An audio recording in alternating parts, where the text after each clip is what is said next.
Hello and welcome to Business Incorporated live on Channels Television. Well, this is where we track the markets and we try to find out where the money is going. Here's what's coming up. All markets are facing fresh supply concerns as the International Energy Agency warns global commercial crude inventories are falling at a rapid pace. And chaos erupted across parts of Kenya today as public transport operators launched a nationwide strike over soaring fuel prices. And a sharp sell-off is sweeping through global financial markets today as rising bond yields trigger fresh pressure on risk assets worldwide. And it's good to have you join us. I'm Laddie Williams. And yes, the markets are buzzing a lot to start off this new trading week. And we're seeing gold prices attempting a rebound today after falling to the lowest levels in more than a month. But rising global bond yields are limiting gains there for the metals market. Investors are weighing growing inflation fears, higher oil prices, and expectations that central banks could keep interest rates elevated for longer. And we see the impact there. So if you're starting off this trading week, if you're shorting gold, shorting silver, you're definitely in profit right now. They have a $4,547 there. It even extends up to copper at this point. Most times when we track the metals market, we see copper going a different direction from the rest of the other metals. And we see palladium there, 0.66% lower. But the biggest drop we have today, 1.79%, that's for spot silver, $76.16 per ounce. All right, let's get a check on oil now. And definitely, once you see oil prices rising, you expect what you see with metals and other markets. At this point, we see Brent crude, that's up 0.79%, and they're back in focus today as, rising tensions involving Iran and fresh concerns over supply disruptions. That's pushing global energy markets higher. And we see the likes of natural gas, that's back above $3 there, 3.24% higher. So it's the biggest move there for the energy market. And we see WTI crude moving further away from the $100 per barrel mark, 0.91% higher. So as expected, we're seeing risk assets lower as oil markets start off this new trading week higher. All right, let's get a check on other stories now. We see at the same time, the International Energy Agency, they're warning commercial oil inventories are falling rapidly, adding to concerns over inflation and energy costs. International Energy Agency Executive Director Fatih Birol warned that the tally of commercial oil inventories that's shrinking at an accelerated pace. He told reporters on the sidelines of a meeting of a group of 7 finance ministers in Paris, echoing comments from last week. We'll take it over to East Africa now. We see Kenya, they're facing a major transport disruption as fuel price protests paralyze public transportation in several cities, including the capital, Nairobi. Public transport operators launched a strike after diesel prices surged by nearly 50% since the start of the Iran conflict, intensifying pressure on businesses and commuters alike. Bonfires, barricades block major roads in the city, forcing thousands of residents to walk to work as tensions over rising living costs continue to grow across the region. So that's what's happening right there in Kenya. Now we see Africa's richest man, Aliko Dangote, is expanding his footprint in Ethiopia with plans to increase investment in a major fertilizer project to more than $4 billion. The expanded projects will include a fertilizer blending plant, a natural gas pipeline, a power plant, and a packaging facility, further strengthening Ethiopia's position as a key destination for Dangote Group investments in Africa. And we see global markets are facing fresh turbulence as a sharp bond market sell-off that's pushed Treasury yields to multi-year highs amid rising oil prices and mounting inflation fears. The U.S. 10-year Treasury yield that climbed above 4 points, about 6%, while investors worry, central banks could keep interest rates higher for longer. So we see the United States there, the 10-year Treasury yield that climbed to 4.63%. Japan, 30-year government bond hit a record 4.2%. In Germany, they're not left out. The 10-year bond yield reached a 15-year high. For United Kingdom, there the gilts, long-term borrowing costs That's surged to a multi-decade high. So technically what's happening here is investors are saying we're going to get more yield if we're going to lend money to these governments, and they're saying it's fear of inflation, rising higher, with energy prices. So you have the top economies there with the bond yields going higher and bond prices falling. All right, back here, the Bank of Agriculture, they've entered a new partnership with the Nigerian Air Force to boost mechanized farming and expand food production across military agricultural programs. The agreement will provide concessional financing for seeds, fertilizers, irrigation systems, tractors, harvesters, and other farming equipment aimed at modernizing the Air Force farm operations. Officials say the initiative will also utilize unused military land for agricultural investments while supporting national food security and creating additional income opportunities. That's for military families there.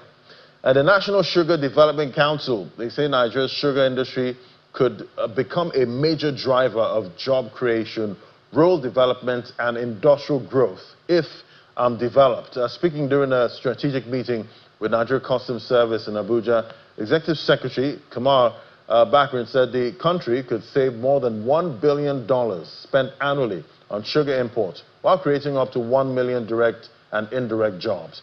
Both agencies now plan closer collaboration on import regulation, anti-smuggling operations, and incentives aimed at boosting local sugar production.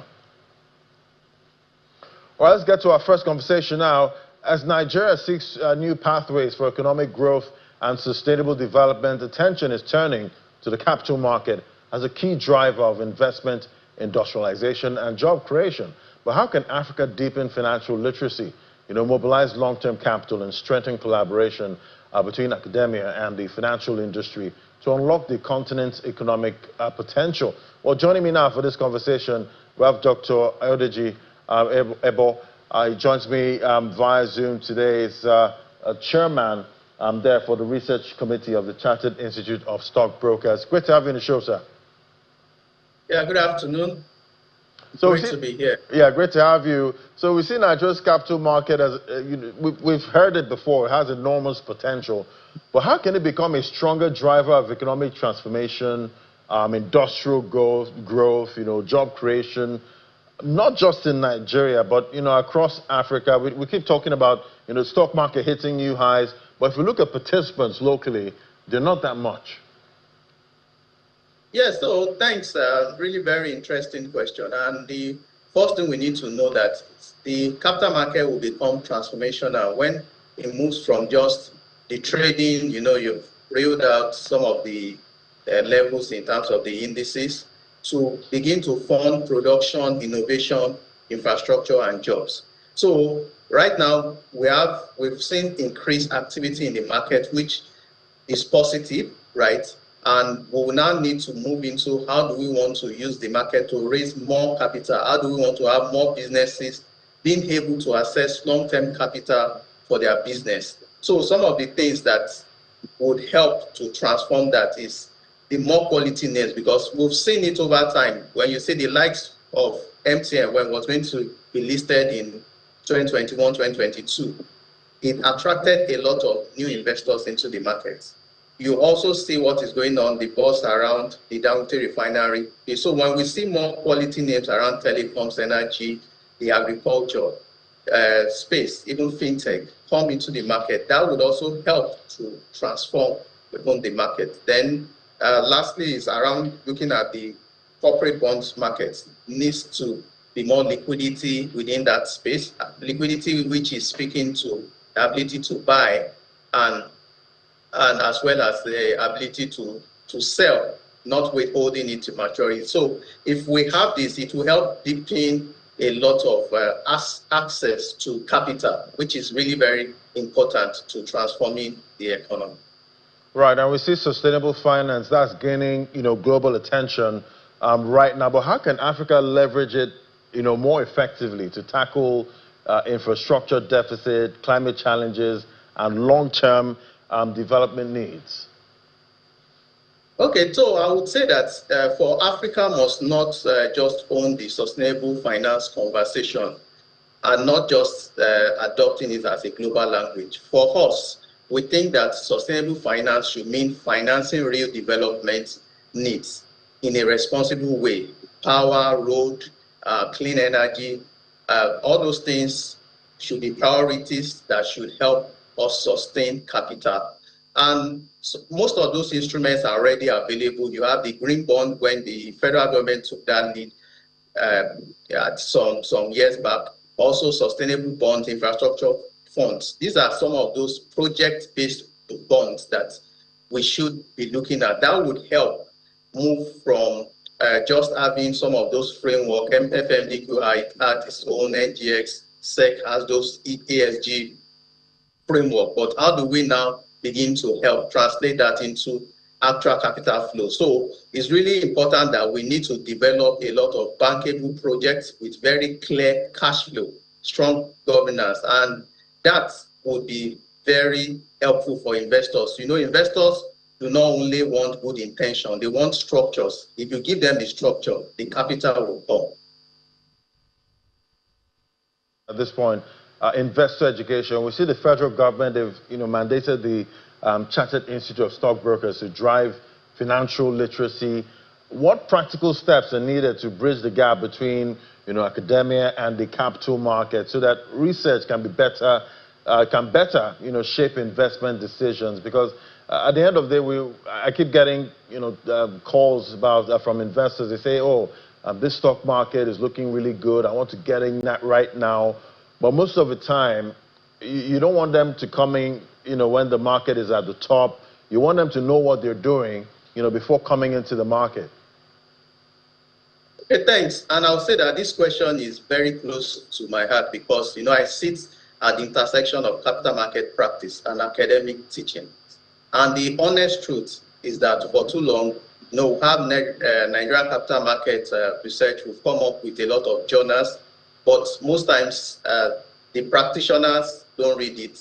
And most of the decisions are made by professionals who have not engaged much with academic evidence. So, and that gap, we say, is very costly. So, and the first thing that needs to be done is around finance education must become practical. Students should not only learn theories, they need to understand how stocks, bonds are priced, how portfolios are constructed, how companies can raise capital.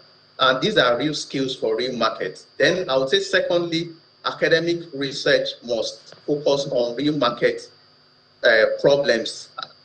Most of the thesis can also look around how can state governments raise development finance responsibly? How can SMEs, how can they access capital? These are some of the things that we begin to translate some of those theories into practicals. We'll be able to see policies around it. And lastly, we need to translate research into action. We know we have too much good works that stays off the shelf, but conferences like this, will exist precisely to see how we want to bridge that gap, bringing that knowledge from the shelf and bringing them into the market.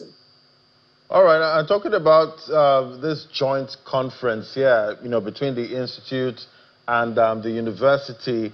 How can they explore, the different would they explore the different asset classes, that the federal, state, and local governments can actually raise development financing from? Because we keep hearing that the capital market is ripe, for different level of governments to actually, go in there and raise capital. But we're not seeing it yet, are we? No, absolutely. But this is one of the important conversations that we can be discussed right now. We've seen significant buzz in our market gain significantly. But when people hear capital markets, what they think about is buying and selling of shares. But it's broader than that. And that's why discussions will over around other asset classes, bonds, ETF, mutual fund, commercial paper. So there's a need. Government is already doing well in tapping some of these opportunities, but there's also a need for the private sector to see how they can tap those opportunities more. So what this conference is really going to help is to deepen the understanding at every level of government. All right, so looking at the future of the industry, how do you think universities and capital market institutions can work together to nurture the next generation of financial experts, innovators, and entrepreneurs across Africa? Okay, I would say that the future of the capital market depends entirely on this talent, not just on the traditional talents. We look at it like the next generation of capital market leaders. They will include most of the fintech founders, the investment analysts, data scientists. So to build them, universities and institutions must work closely together. So one thing that we need is curriculum alignment. Finance students sometimes are exposed to a large extent, but it is not just about it shouldn't be limited to finance students. And most of what they also learn are theories that are no longer practicable in today's world. We also need to begin to have practitioners in classrooms, professionals from stockbroking firms, asset managers, investment bankers, or within the exchange should regularly engage students through lectures, case studies, and seminars. So we need that. And thirdly, we should also have like capital market laboratories in universities. I think a state university has one where you can simulate trading, which is very interesting. Your student will be able to practicalize a lot of the investment research, financial modeling, not until they are out of school. So there's a need for a shift of mindset. So we should not only train these young people to look for jobs, we should train them to build solutions. And the capital market of the future need builders who can combine finance, technology, ethics, and innovation. Right. All right. Definitely still early days, and we hope we can drive this education going forward. Thank you so much, Dr. Ayodeji Ebo, the Chairman, Research Committee, Chartered Institute of Stockbrokers. Thank you so much. They're always my pleasure. Thank you for having me. All right, let's get a check on the markets now. We see for the African continent, the NGX was mostly flat earlier today, kicking off the new trading week. Well, I did see stocks like Aradel, First Holdco, they were mostly flat, but Seplat, that was down about 0.98% earlier, and we're smack on at 250,000 points there. For the Johannesburg Stock Exchange, it's been quite volatile today. It was in the red previously, but up about 0.11% at intraday, and definitely we're seeing pressure because of what's happening with metals market there. Flip over to other parts now. We see for the EGX30, that was firmly down 0.61%. Then the Nairobi Stock Exchange closing on Friday, 0.50% lower. And we see for Gulf stocks, they did fall earlier today after a nuclear power plant in the United Arab Emirates came under attack, and Saudi Arabia said it had intercepted 3 drones in Dubai. The main share index there is down big, 1.83%, with blue chip developer MR Properties, that slid about 2.2%. Emirates, NBD dropped about 1.3%. Budget carrier Air Arabia, that declined about 3.1%. Taking Saudi Arabia's benchmark there, easing about 0.1%, on course for a 5th straight session of losses. That we see for the Qatari benchmark, that was down about 0.9%, with Qatar National Bank, the region's largest lender, down about 0.9%. So it's pressure right there for most of the Gulf stocks that we track. As expected, it's kicking off Monday. Let's get a check on U.S. futures now. They did fall today after a record-setting week. As traders, they've been monitoring the oil prices and bond yields while awaiting further developments with the conflict in the Middle East there. So we see the Dow Jones Industrial Average, the biggest drop there, 0.62%. S&P futures, 0.37% lower. The tech-heavy NASDAQ futures, 0.30% lower, 29,144 points. So investors are watching what's playing out with oil markets right now. We'll see if oil continues to dominate this week. It did, rise for the week. That was last week. And kicking off this new trading week higher, $109, $110 per barrel. Let's get a check on Asia markets now. And we also see the pressure also there with Asia Pacific markets. It's all about geopolitics right now. But the Kospi was able to hold up there, 0.31% higher. Hang Seng Index, 1.11%, a big drop there. Flip over to the Nifty 50 and other markets that we track. It's mostly red to close right there in Asia. So red is the color, but the Nifty was near flat, 23,649 points. Let's turn to Berlin now. We have Chipoda Chibelu right there. How's it looking, Chip? I'm guessing it's also starting off red over there in Europe. Well, Laddie, it has been red and green today and flat right now. European stocks are now flat, but they did open lower. The stock 600 actually fell 0.7% at open, reversed those earlier losses and was in the green, but now it is flat.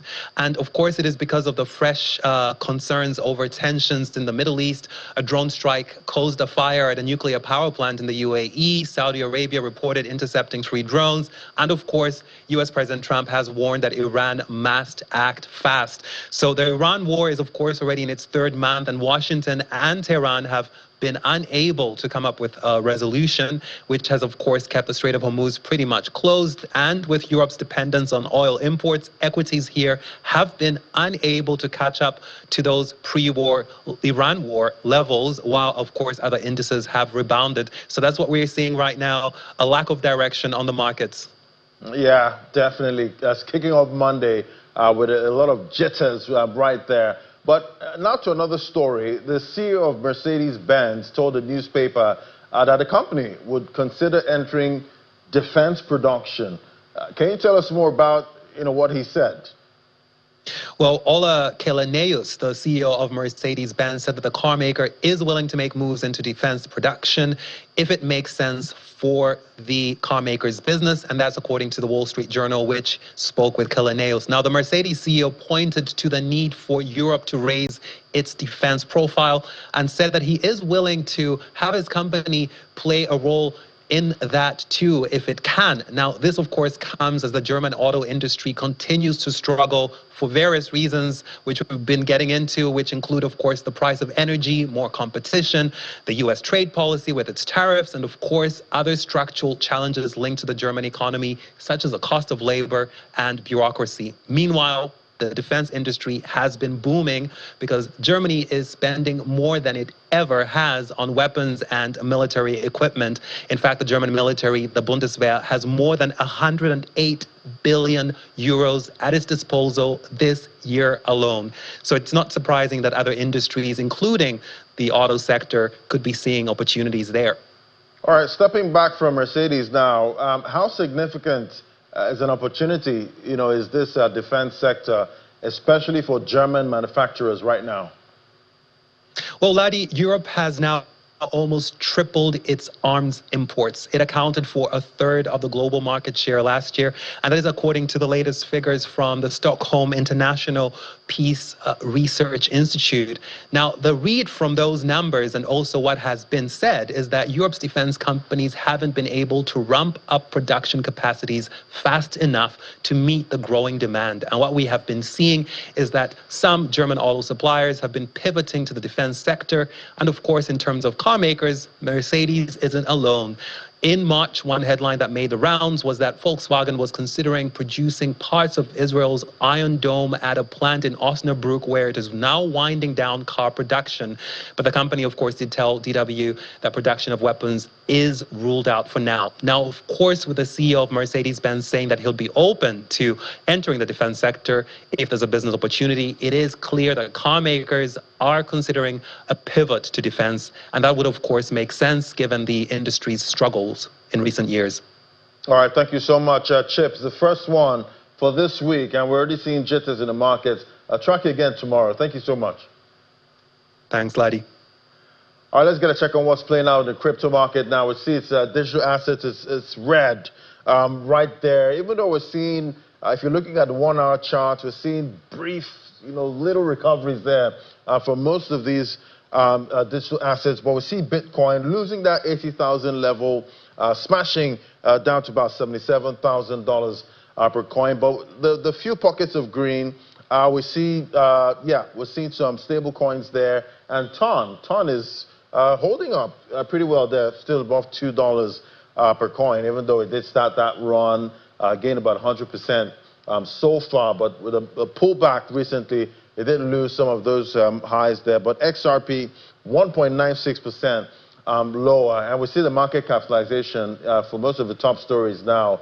That's for XRP. That's erased nearly $10 billion in 4 days.